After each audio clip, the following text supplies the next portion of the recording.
Welcome to the Kaleidoscope of Possibilities, Alternative Perspectives on Mental Health. My name is Dr. Adriana Popescu. I'm a licensed clinical psychologist and leader in the field of mental health, energy psychology, addiction, trauma, and empowerment. In this podcast, we will be exploring mental health from a variety of perspectives, from the spiritual to the shamanic and beyond.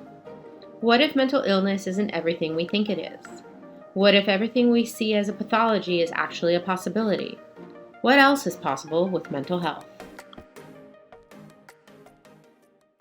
Hi, everyone. Dr. Adriana Popescu here with you today with another episode of Kaleidoscope of Possibilities, Alternative Perspectives on Mental Health.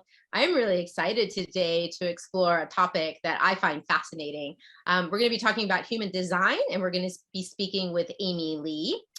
Amy was introduced to human design in 2009 and has been deeply immersed in living according to her design and studying the system through many teachers, friends, family, clients, and her own contemplation.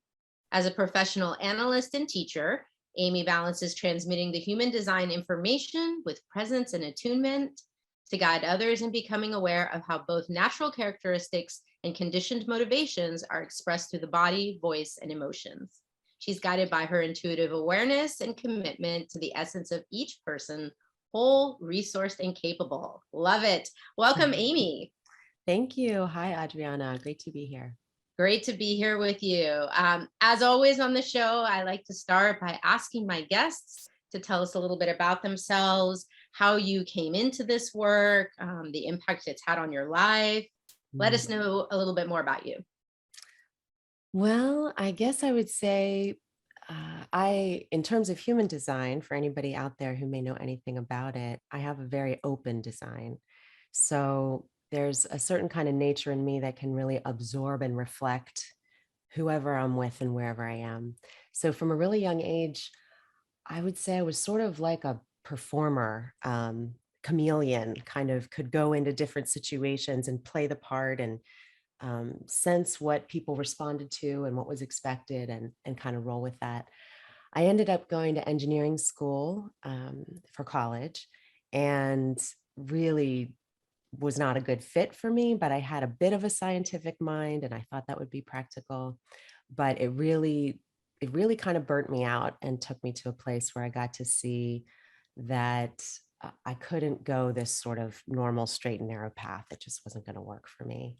So I wandered around. I traveled quite a bit. I explored a lot of different systems. I was always very curious in the nature of things, why we are the way we are. I was always studying people from a young age. I did some psychic work, energy work early in my 20s. I studied meditation and did some teaching with that for a while. And then I started to get curious about this whole emotional experience of being human and moved more into studying some somatic psychotherapy modalities and was really close to pulling the trigger on going to school to become an MFT in California. And then I found human design, and I found it the same year that I had my daughter, my only child. And it really just grabbed me. And there was something about it that, I tried to put it down at first because I was like, I don't need another system. I don't want to try to absorb, something else. But the more I sat with it and used it to look at what was going on around me, it became this map that really seemed to pull everything together. It addressed all these different pieces, the spiritual, the energetic, the emotional, the mechanical, the relationship dynamics. And it just became something really profound. And then I couldn't put it down anymore. And it just kind of sucked me right in. So now I've been doing that for the last good number of years. And it's the core of the work that I do. And I love it. Wonderful. So for those listeners and viewers who don't know what human design is, can you tell us a little bit about it, how the system got developed and what it is? It's some people would call it a revealed knowledge. So it's a whole body of knowledge that was downloaded into the man who discovered it. And that was back in about 1987, I think. And the way that he received it was as this synthesis of many aspects of different ancient teachings, the I Ching, astrology, both Western and Vedic, and the Kabbalah, the chakra system, which is different in the human design map than it is as it's understood in the Hindu Brahmin system, and had with it a lot of correlations with scientific theory, biology, psychology. And it kind of came through to him. And he said that, people have referred to him as sort of the founder or creator of human design. And he would say he was its first student.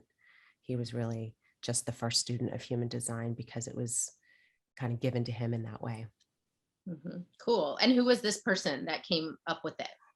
He was born as Robert Krakauer, and he became Ra Uru, is the name that he went by in his later life. And he spent the rest of his life since 1987 teaching and structuring and translating everything that he had received so that it could be taught and spread and understood by others. And he died in 2011. Mm-hmm. Yeah. Wow. Yeah. So he really, I almost want to say he was like the vessel maybe for like some information to come, right? Yeah. From other realms. Yeah. I think so many, it's so fascinating to hear like how these systems get created, because a lot of times it's like coming from some other spirit, maybe a spiritual place. I mean, it's hard to verbalize that exactly, but like, so many people like that wasn't their necessarily, I'm going to do this, that they didn't set out to create something like this. It just sort of came to them in a moment, in a meditation, in a spiritual awakening of some sort. So I love hearing about that. And for you as well, being drawn to this work. So tell us more in depth. So how do we, people have a chart, right? Based on the date and time of their birth. And then from there, what do we find out about a person? Well, it's a very rich, deep map. So, and that's how I think of it. It's a very highly detailed and logical map that is constructed based on the moment of our birth and the place of our birth. And then it has all of these pathways that it shows us in terms of how the body functions, how our energy tends to function, what our energy field is like. It shows a lot about the themes that we're here to explore and to express, the gifts that we carry. I like to think of it as something that shows us a lot of detail about what our natural endowment is. I call it our natural endowment as we come into this life, just the things that we're sort of given and that come naturally and easily to us. And then we also get to see the interaction between what's natural to us, what we are, and the openness in us, which really allows us to be conditioned and interactive with the world around us. One of the things that human design does really beautifully through that map, I think, is that it not only shows us something about what our nature is, and how our energy functions, how we feel, how we think, all of these kind of basic functions, but it also can really show us how our conditioned mind will tend to work. And that's often an aspect of the map that's really fascinating to people, because it can pinpoint pretty well what our sort of mental distractions and obsessions tend to be, and also the things that will tend to be our sort of pain points or sensitive points in relation to others. So it reveals a lot about the health of our bodies, the health of our minds and spirits. It reveals a lot about the mechanics of relationship. Ra called it the mechanics of the Maya. So it kind of shows what these sort of underlying energy dynamics are in this material world we're living in. And it's also still, even though I think it's the most comprehensive and valuable map that I've ever found, it is still just a map. And one of the things I love about it is that it's put forth not as a belief system or as something to aspire to or model ourselves to, but it was really put forth as, look, here's this map. This is what it shows about you. Here are a few bits of guidance that it offers based on what you're working with here. Now, if you want, if it feels right for you, go play with it and see if you can verify it for yourself. Because I can tell you what this thing on this map means, but only you would be able to go out and verify what that experience is for you and whether or not it feels true. So definitely not a belief system, though some people will use it that way. That's not what it is. Yeah. So, oh my God, there's so many things I want to ask you about based on what you just said. And one of them is that I early on, for example, was very drawn to astrology and was curious. And I'm like, wow, there's so much like amazing information in here. But I started getting a little bit in question around, is this limiting people? Because I would listen to the way they would talk of, well, I'm like this because I'm a Sagittarius and my moon is in Libra, and that's why I'm the way that I am. And it's almost like they come to a conclusion about that. Like, I'm defined by this, and therefore that'll never change. That's just like, that's who I am. It's almost like they put a label on themselves, and then there's no room to grow beyond that. So how do you tackle that issue in human design? Because I'm sure many clients come with that same kind of like, okay, well, now this is who I am. Mm-hmm. Well, I think one of the things that's beautiful about human design, or that I love about it, is that it's very Taoist in nature. So it has this sort of underlying philosophy that says there are certain principles at play in our natural world. And it's not necessarily seeking to try to defy those things. So it's kind of like gravity is gravity. We could get in a room and get really spiritual and try to bend spoons and defy gravity. And, that's a whole sort of create your own reality orientation to life that some people can go into. This is more about getting to see that we are limited in some ways, but the way limitation is viewed in human design is more as like a fixed gift that you've been given. So if you were born in this life with a blue sword, that could do certain things, and it was attached to your hand, like you couldn't get rid of it unless you cut your arm off, you could come in and say, well, I don't want to be limited by having a blue sword. I don't want a blue sword. I want to, I want something else. Many people will do that with certain characteristics they carry before they even get to really discover and find out what that sword can do, what that gift actually has the potential of being able to do. It's almost like rejecting a gift or rejecting a present that's been wrapped for you and handed to you before you even opened it to see what it is. So the potential of human design is to be able to say, a lot of us are told that we're supposed to sort of come into the world and create our lives and make life whatever we want it to be. This map is something that says, well, there may be a bunch of things that you've actually already been given. And this life may not be so much about having to create everything. It may be more about getting to receive and getting to see and getting to find out, what is this journey like in this particular form with these particular characteristics that I was born with.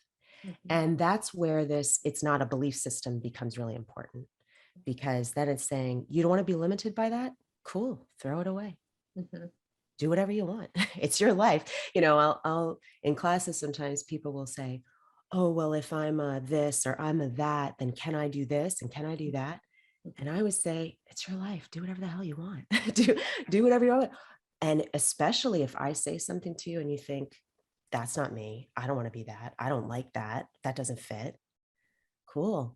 Either throw it out or go experiment in your life and see. One of the things that human design will often say for most charts is wait and don't initiate. And a lot of people will say, I don't want to wait and I want to initiate. There's all kinds of stuff I want to do. I'm busy. I want to get going. I want to make it happen. Cool. Then do that and see how it goes for you. But if you're interested in trying something different, you could try wait, don't initiate, and see what life brings you. Interesting. And then you verify it for yourself, So yeah, there is limitation, I think, in design is one way that we would look at it, but it's seen as a gift. I love that. And I love that too, in the spirit, I think, of the show, because, with this podcast, I'm trying to offer people a different perspective on, mental health, spirituality, all these different pieces where we're not pathologizing. We're not using labels in a way to pathologize, because so many, for example, of the clients that I see as a therapist, and especially in the addiction treatment world, where we're working with a lot of people who've had trauma, they see themselves already in such a negative way. I'm broken, like I'm just an addict, or I'm like bipolar and depressed. They're defining themselves by these diagnoses that they've received, and again, creating like a limitation around that. And I can see how with something like human design, you may find some characteristics that might look like some symptoms of bipolar disorder, or anxiety or depression or something, but that maybe it's actually a gift.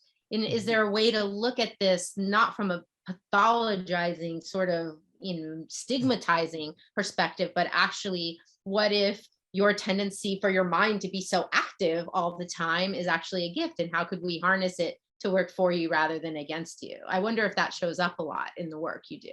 Yeah, I think it does show up a lot. It's one of the most powerful things that happened for me in looking at it. I came into it having done a lot of years of therapy, and already carrying with me, my stories and my history, and these sort of ideas I had about myself, and then getting to look at it in this different light that said, oh, this pain is actually because of a sensitivity that you have. And this sensitivity can also find a place and find a function in these other ways. And so it doesn't have to be viewed as something that is purely, a wound source or something. So I think that's really powerful.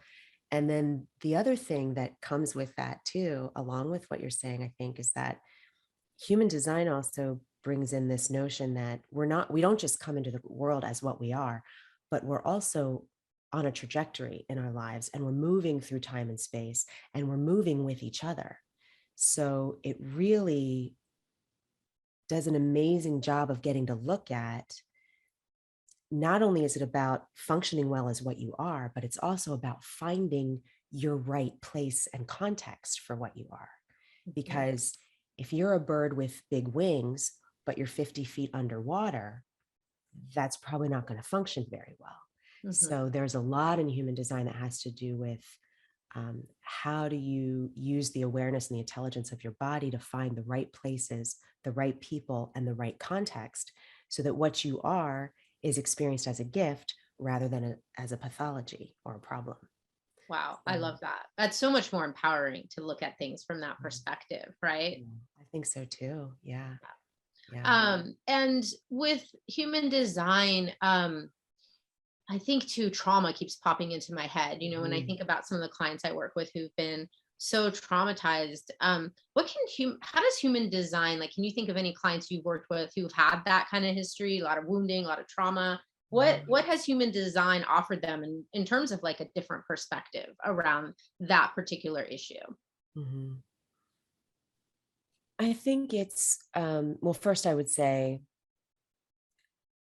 having had some experience in the world of psychotherapy and psychology, I don't think it's a very personal experience to discover how much human design can help with trauma. And I certainly think that that's not the core function of human design as a system. But what it really shows is it's this kind of dilemma, I think, that happens for most of us in the way we come into the world, in that when we come in as little beings and we have this certain sort of way of being, it's like each one of us is this unique, funky little creature that we get to find out, what is this creature here for? What does it do? If we're met with forces that are willing to or able to see that nature in us and support it and help guide it and develop it and all of that, then we have the potential to grow up with this feeling of, it's good to be me. I am what I am. And look, I've got these funky things and they work like this, and you've got different funky things and they work like that. And it's all good.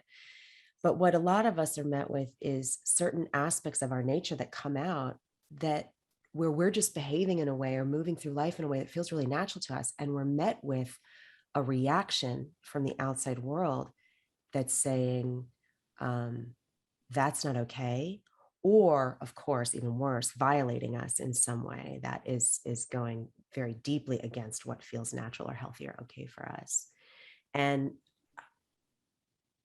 and then we fracture in a way in order to be accepted, or to be accepted and recognized by the people who are supposed to love us, or just to manage and cope with the violations we've experienced. um, we come up with all kinds of deep and complex ways to cope.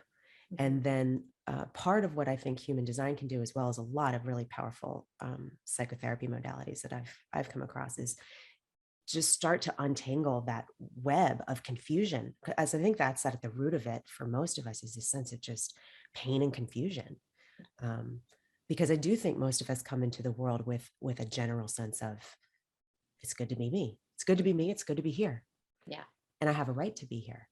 And then, unfortunately, many of us experience a life that shows us otherwise.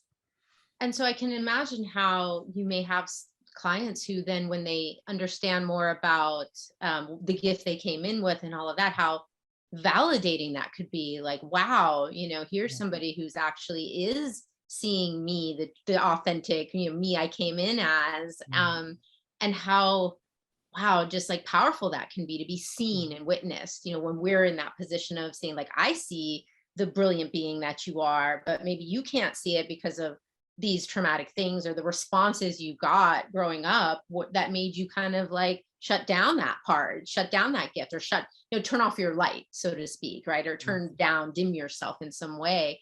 Well, how beautiful it must be for people to finally feel like, oh, wow, yeah, that was my essence when I came in, but I got cut off from that in some way. Yes. Yeah. There's a fascinating thing that tends to happen in readings where um, I'll often see that I'll be describing something, and the whole point of it is really just to be able to recognize, just to be able to kind of make contact with that core nature that's in the person that I'm talking to. And oftentimes people will have this experience of, oh my God, I've always known that. Yes, that's exactly how it is. The good, the bad, and the ugly, the whole ball, the whole thing. And there can be this sense of this tremendous relief. Like, oh my God, I can just give up. I can give up on trying so hard in all these ways that I've never been able to make it in the world, because it's just not what I am. So now I can, thank God, I can let all that go. So there's a relief that tends to be there, and a kind of almost experience of sort of liberation, letting go, in combination with this, oh my God, I can't believe I got so twisted up. I've gotten so twisted up based on all these different experiences and conditioning forces that I've encountered in life. And there can be a kind of grief with that too. That's like, wow, I didn't know that there wasn't anything wrong with me, and that it was okay to be Right. who I am, and that I could find my way. I didn't know that I could do that. So just that alone can be really, I think, healing, and can be a release. People cry, sometimes people will cry a lot. And I don't even necessarily think it's emotional. It's almost like the body just sort of letting go. I knew this therapist who used to say, sadness is the body relaxing. Mm-hmm. It's almost just like, yeah, being able to let go. Finally, yeah, being able to release what we've been holding on to that we didn't even know we were holding on to, Yeah. right? Yeah. Yeah. Yeah. So cool. One more question I want to ask you before we kind of take a deeper dive into what a chart looks like and what information it's giving us, is the relational piece. You'd mentioned that before. I would imagine that with human design, when you start looking at how what the chart tells us about how you relate to others might really help a lot of people that are in relationships, whether it's romantic or friendships or familial or whatever, might explain a lot of the dynamics, especially the things that are kind of wonky and not working. Can you speak to that piece, the relational information that a chart might give us? Yeah. This is a part of human design that's really fascinating, because it's very mechanical in a way. And you had mentioned astrology before, and I studied astrology for a while early on, but I actually found it really, it's funny because people say human design looks so complicated, it's a lot of detail, a lot of complicated. But I found that in studying astrology early on, that astrology was felt much more complicated and sort of amorphous. There was a lot of interpretation in it. Mm-hmm. And human design, for anybody who's well-trained in human design, if you go to anybody who's a well-trained human design analyst, um, it's a very logical, specific, reliable kind of system. You're not, you may, you're going to come across people who have their own style in terms of how they transmit it, but the information itself is very, it's very mechanical. It's very logical. Mm-hmm. So when we look in relationship, one of the first things you'll get to see is as soon as you explain to somebody some of the core, just the basics of their design. It's one of the most fun things to do. You kind of go through the whole thing, you give them a sense of it, and then you say, okay, here's your partner. And you pull up their design. And just the visual alone sometimes is shocking. Like, wait a minute, you just spent this hour and a half explaining to me the way this whole thing works in myself, and I resonate with it and I get it and it makes sense. And now you're showing me this other person and it looks so different. And one of the things that most of us tend to do is we really take our gifts for granted. We take the things that come naturally. We tend to take the things that come naturally to us for granted. Mm-hmm. And then when we look at other people, we don't understand what it is they're seeing in us, because many of us can sort of assume that what comes naturally to us is just what it means to be human. It's just Right. the way it is, Mm-hmm. or the way it should be. And then you look at somebody else and see, wow, they don't have access to that, or they don't function that way, or that's just not their priority in terms of how they orient to life at all. Mm-hmm. And then we really get to see nobody's good or bad or right or wrong. Everything's just its own thing. And then from there, we get to find out, so can we get to the truth of whether or not these two things can exist well in the same space together? Mm-hmm. And for how long and how often, because it might be, I can have a great relationship with you when I see you a few times a year. Right. Or, it is pretty challenging to be around somebody 24 hours a day. And I think we have really high expectations of relationship, what a mother's supposed to be, what a good, best friend is supposed to be, what a romantic partner, a soulmate, or whatever a marriage is supposed to be. So I think it takes a lot of the pressure off, and you get to see that there are a lot of things that go on in relationship that aren't anybody's fault. Yes. It's just mechanical. Yeah. Yeah. And sometimes it's just not a great fit as much as we may want it. And that's the problem, right? When we have these expectations of this is how it should be or how I should be, right? And again, we're cutting off perhaps from those natural gifts that we came in because we're trying to be some idea of what we thought we should be. How that might not work in relationships, and why I imagine might see patterns for folks of I keep picking the one that's not available, or I keep ending up in these situations that are not healthy for me, or whatever it is. There may be some information that a reading can give someone about those patterns. Yes. Mhm. Yeah. Yeah. Cool. So we're going to show a human design chart. We're actually using mine. So yeah, that is even the graphic is so cool. I love it. So what are we looking at here? Well, we're looking at a lot of stuff. I actually show you this view really briefly, just for anybody out there who knows anything about astrology. This wheel that we see here in human design, we call the Rave Mandala, but you can see on the inside of it the astrological signs of the zodiac. So this is where human design is drawing from that mapping. And this is where we could see, we would say, and astrologers would say your sun is in Scorpio. In human design, we don't really use the signs of the zodiac for any kind of interpretation. It's really the 64 hexagrams of the I Ching that are the sort of core interpretive thematics for human design. And they really make the interpretation more specific, I would say. Mm-hmm. So we all have access to all of these different themes that we can experience throughout our lives. But based on the moment of our birth, certain of these are imprinted specifically in our form and consciousness in the life we came into at this point. So we would say for So you, it's for like their energies more so than anything else, right? Is that how we see it? These are different energies that got imprinted on us at the time of our birth. I would say they're more themes. They're more Mm. sort of like storylines, Okay. thematics. And then when we look at the body graph itself, this is when we get to see more of the life force energy flows.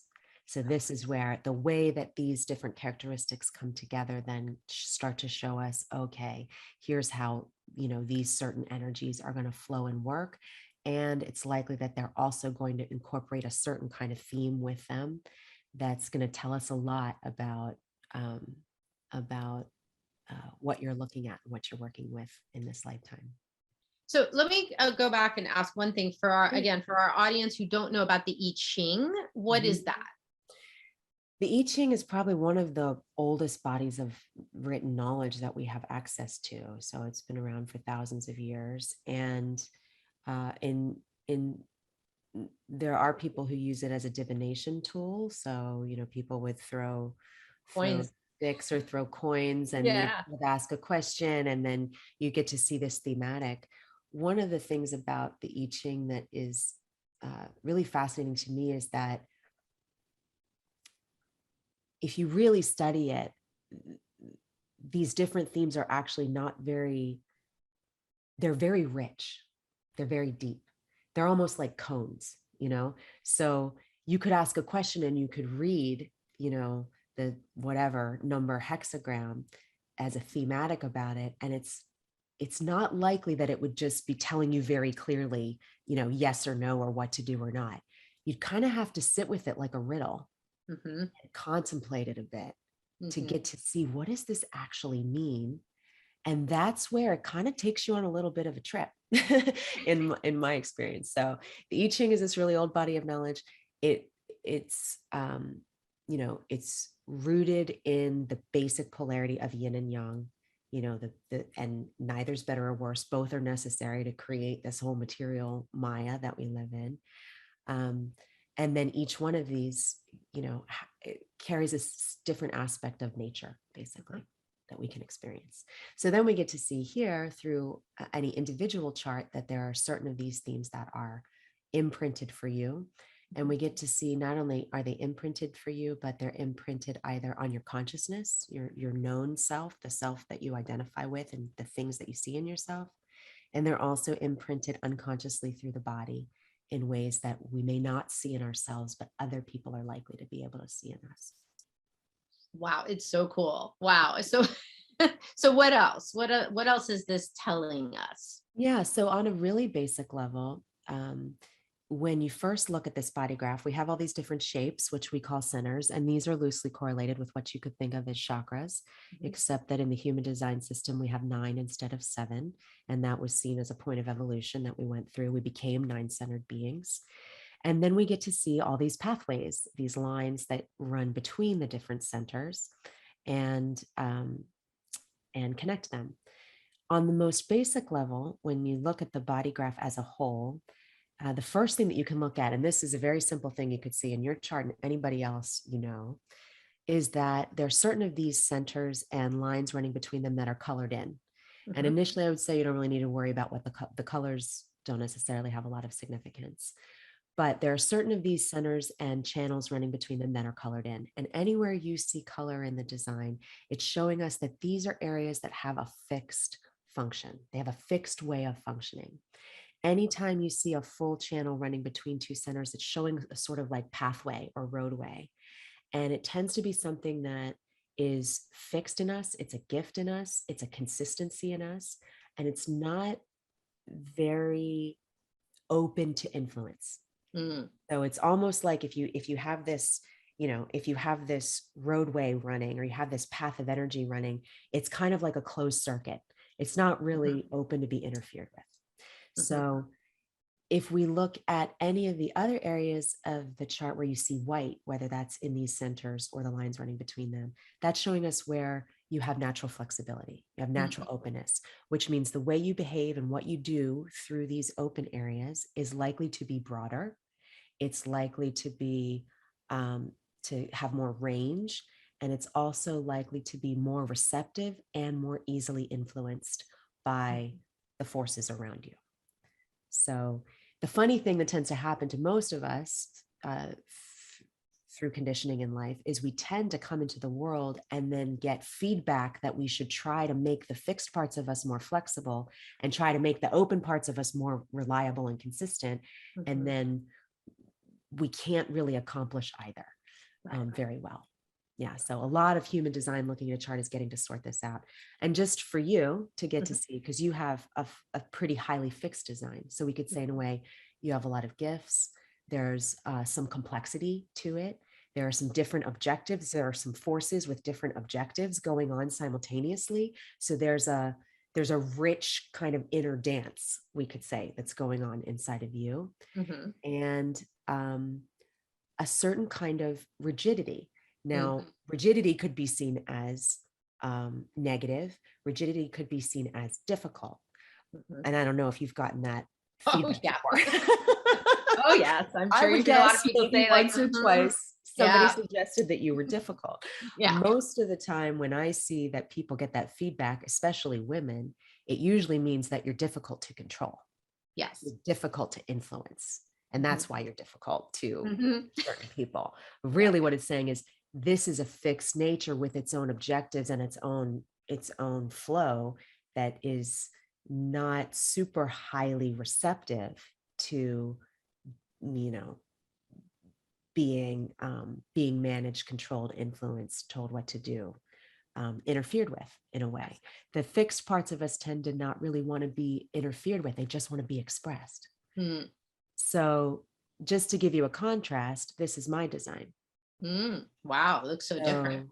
Right. See, and without even knowing very much, you can just from that little bit that I said about, having openness and flexibility or having fixedness and a certain life force flow, you can look at these two charts and be like, wow, well, what is this? This is a very different creature we're dealing with. Yes.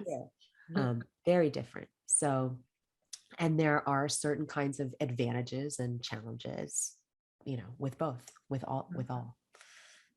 Tell me more about the left side. So you have the design side, which you said the left, the red ones in red there, that column, right? We're more about the body. So what do we learn about bodies and how our bodies are, and the energy of our bodies is working here? It is about the body, but it's also just about the unconscious, we could say. And it's not, there isn't a sort of ethic in human design that we should make what is unconscious in us more conscious. It's almost more saying that these are things that we will tend not to see in ourselves because they're so automatic. It's like you don't spend most of your time noticing your heartbeat or, noticing your eyes blinking. Like there are certain things that the body is just doing. There are certain flows of energy that are just happening. And it's more likely that other people may see these things in you.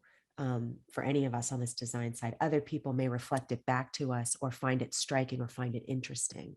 That we have something that's like, we don't spend much time. Most of us wouldn't necessarily spend a lot of time paying attention to some things that just happen automatically. If you're used to having, long fingers, you're not thinking about that a lot, but somebody else could come along and say, wow, you've really got something going on there. And most of us will then be like, oh, I do. I thought I was just breathing. Thought I was just living. I thought I was just being me. So these are just the things that we tend to not see in ourselves as easily. Whereas on this black side, the personality side, these tend to be the characteristics that we more easily identify with. I would think there's a lot of discovery then perhaps to be had when we are looking at that left column and not realizing how we're not aware of how those qualities are impacting, especially the relational piece, right? Like if you're seeing in me something that I can't even see in myself, like I can see how that might create some friction in relationships or challenges or something. So if I can look maybe or become more aware of some of those things in the red column, like maybe that's going to benefit me and how just having that information, I might then start to understand my partner better or my friend, and why, oh, maybe this is why we've been having some challenges in some arena, right? Yes, yes, yeah. Yeah, and if you would you like an example from your design? Sure. Yeah. Yeah. So there's something interesting we can do in looking at a chart where I could show you what your design looks like just on the conscious side. So if we were Okay. to take away the unconscious side and just look at the conscious side, your design would look like this, Uh-huh. which is slightly more open. And when we look at just what's on the conscious side, this is usually a clearer picture of what we think we are. Mm. So this would be more likely the design that you would identify with. And one sort of very broad generalization I could make about this would be to say, this design is of someone who has a very powerful, charismatic, intuitive energy that can move very fast and get a lot done, and has a very sharp, insightful, efficient mind. Yep. True All story. of Yeah, true story, right? All of these things are highly individual, I would say, meaning that the orientation of all of these definitions that you have here is very much about empowerment, self-empowerment, empowerment of others, truth, clarity, knowing, efficiency. Um, it's a kind of elevated uniqueness, I would say, values uniqueness and values the truth, Yes. and not very compromising. No.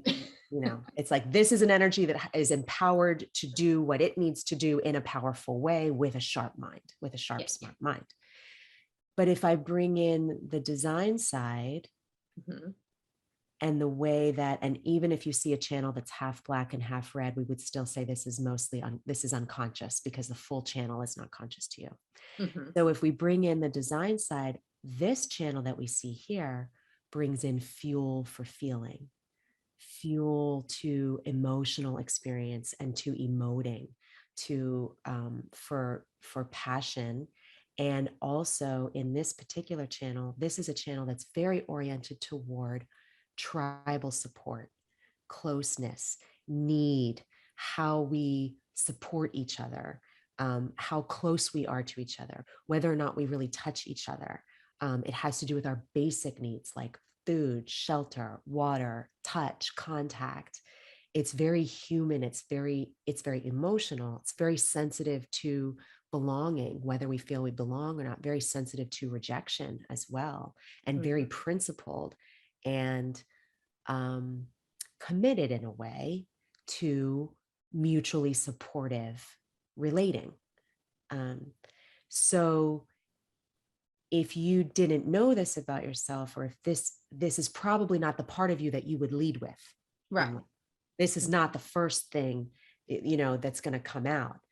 But as we go get under the surface, we can also see this is something that doesn't go straight to the throat, which means that it's kind of under the surface, because the throat is where everything comes out and gets expressed. Right. So you could be the kind of person who maybe it takes time, it takes slowing down, it takes a feeling of safety and belonging to be able to really feel and explore how you feel, Yeah. to be touched by someone, to let someone in and feel close. And that's natural for a lot of us, but there are people who lead with this. Mm-hmm. There are people who have designs, and it's like they walk into a room and their sensitivity, their need for belonging, the way that they feel, it comes right out. And you can see, wow, this is a deep emotional feeling, tribe-y kind of person. But Mm-hmm. for you, it would be likely be something that we'd see under the surface. Yep. I'd say that's pretty spot on. Yeah. So cool. So much and so much information. My gosh. Like how so when someone like takes courses in this and learns how to do it, I mean, I would imagine it's quite in depth, and Mhm. it takes a long time, I would think, to really Yeah. learn the intricacies of the system.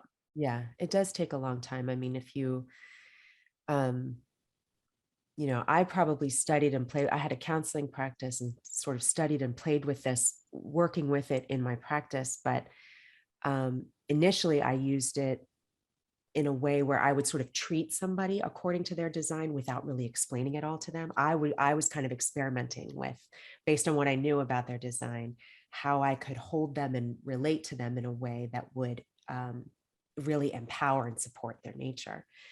But I probably spent 7 years really going deep.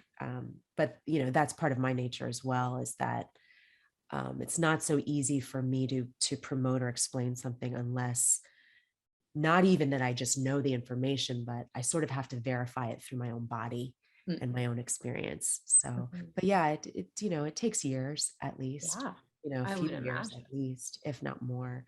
And Yeah. there's so much out there now. I mean, if for anybody who's really interested in this, you can probably get access to almost any information you wanted on Facebook or online or different people's websites. So it's not necessarily that difficult to get access to all the information, but it definitely takes time to really learn how to interpret it and how to transmit it with a certain amount of depth and understanding. Love it. Anything else then with this visual that is important for us to know? Or because I feel like you gave us a pretty good overview. I'm sure there are way more layers to it, but Yeah. just in kind of an initial look here, is there anything else you want to share about a chart, what it's telling us? I mean, I really would just say, yeah, there's a ton more detail that we could go into, but that bit that I just did with you is pretty standard for what what I would explain to anybody in the beginning of a reading, just to have a basic understanding of what you're looking at. And then if you were to go deeper with an analysis, it would really be about getting to look at what each one of these centers is about, what it relates to in the body, what it relates to in our functioning, and then what each of these channels is about, each of these themes. Each one of these is a little, kind of characteristic. It's a little piece of us that's there, whether we know it or not, whether we like it or not. And then we get to learn more about the specific dynamics of all of this and the synthesis of it. And then, the other thing that you can see, which tends to come a little bit later, is that there is something in design that's called the incarnation cross and the profile. And that says something about what Ra called the kind of mythology of our lives. It's like the hero's journey. This is the hero. This is sort of the hero frequency that you're here to be. And everybody's got one. So it's not like anybody's special or more special than anybody else. It's just everybody's got this specific mythology that we can get to live out. But often, in order to get to that, we've really got to understand how this openness in us has become a source of mental distraction and confusion. And so in human design, we call that the part of what we get to see through the design is both the true nature and what we would call the not self, which is really kind of the alter ego we develop to deal with and cope with life. So getting to understand that is usually a huge liberation. I would imagine, and a huge path toward healing and just being, I want to say, more of like effective and efficient in the world, right? If I can get over the not me that, is sticking me, and I can really acknowledge my natural gifts, that maybe I'm not aware of, right? That the path forward then might become a lot clearer and easier to get to wherever it is we're trying to get to, right? Because I mean, the visual that comes to mind is those little Roombas, right? Like when the little floor vacuum cleaner, it hits a wall and sometimes it's banging itself against the wall going nowhere. I think a lot of us are going through life like that. We're stuck in a corner and can't get ourselves out. I can see how in a system like this, suddenly there's just a slight shift in orientation, that then the thing can go about its way and do its job. Exactly. It's a funny metaphor, but that's kind of what comes up. It's a great one. And it's like, sometimes that's all you need is you just gotta turn that thing a little bit, and let it start to move again, Yeah. Yeah. Such amazing information, my goodness. And I just love the way that it's so clear that, the depth with which you have explored this within yourself, and what a gift that is to be able to share with others as well and sit with them in this very open space. I can tell where you're very, again, you're not looking at anything as good or bad or right or wrong. And just being with someone when we can be that space for a client, what a tremendous space that is for someone to heal and to start seeing themselves through in a different light. And like, just, it's hard to even speak about it, but you know what I'm talking about, like really witnessing someone like unfolding and like, this is you, and you is beautiful. Like, what if you're not as effed up as you think you are? Like, I love that. I love that about the work that we do. So so Amy, if people want to find out more about you, obviously it sounds like they can do readings with you. You teach classes in this. Like, how can they discover more? Yeah, there are a lot of resources out there. So my personal website is Holo Human Design. It's HOLO humandesign.com. You can find me there and the readings that I offer. If you haven't had a reading before, a foundation reading is the best place to start. And even if you've been studying or you've learned a lot, there's so much human design out there now. A lot of people are talking about it. So even if you know a bit, it's a foundation reading. If have never had a reading with me before, is a good place to start. I also do a lot of work with my partner, John Cole, through what we call the Human Design Collective. And so if you go to humandesigncollective.com, there are workshops, courses, blog, podcasts, and some other resources. So that can be a great place to get to explore if you want to do some research and look around on your own. Yes, you have your own podcast on this topic as well. Yes, it's kind of a human design geek podcast. It's actually a place where we do a lot of interviewing, mostly of human design teachers and people who've been working with it for, like 20 years or more. And so it's it's a rich, geeky place to hang out if you start going down the human design rabbit hole. Then you might enjoy that. But, I love conversations like this because there are so many ways we can synthesize all these different views in life and all these different healing modalities. And I can see that you're quite a synthesizer too. So I love that. I think that's really important work to be doing, to have a holistic sense of what's going on for us here. So thank you for doing that. Oh, thank you. This has been such an amazing conversation. It's making me want to go deeper with it and schedule a reading. So, so we'll put all that information in the show notes so people can easily find you. Any final thoughts for us on anything we've talked about today? I would just say, no, not necessarily. Just love yourself. Take your time, trust yourself, get whatever support or allyship you need in life. We all need it. We're living in a crazy time in this world. So I think it's a really important time to get to connect with the forces that feel like a communion of awareness. Wonderful. Thank you so much for being on the show today. Thank you. Yeah. And thank you all for tuning in, listening, watching. If you like this podcast, please do share it with others, click like, comment, all that stuff so that we can get this out there, information out there in the hands of more people so that people can empower themselves to know there are many, many ways to look at mental health through all different kinds of lenses, and many, many paths to healing and wholeness. So thank you, everyone. See you next time. Thank you for joining me for this episode of Kaleidoscope of Possibilities, Alternative Perspectives on Mental Health. This has been Dr. Adriana Popescu. If you enjoyed this episode, please like and subscribe and share with others. To find out more about me, my guests, and more, please visit my website at adrianapopescu.org. See you next time.